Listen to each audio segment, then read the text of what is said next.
A campaña pobrense Raña e Gaña supuxo un movemento de 800.000 euros na súa segunda convocatoria.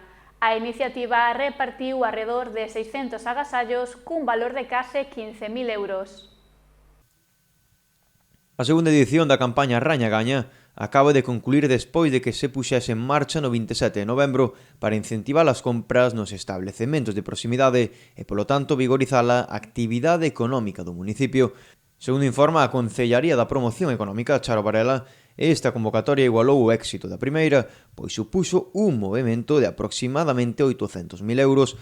No transcurso da campaña distribuíronse máis de 70.000 tarxetas en 60 establecementos comerciais e de servizos da localidade, o que se traduciu no repartimento de arredor de 600 agasallos directos por un importe total de case 15.000 euros.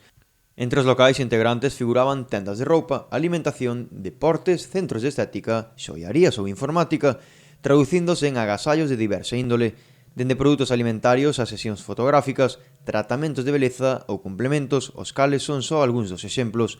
Ademais, as empresas colaboradoras aportaron seu grao de area con presentes que consistiron principalmente en lotes de produtos, dispositivos eléctricos, maletíns de limpeza de vehículos e unha viaxe familiar a Euro Disney. As persoas afortunadas que aínda non recollesen os seus agasallos aínda están a tempo ata o día 28 de febreiro.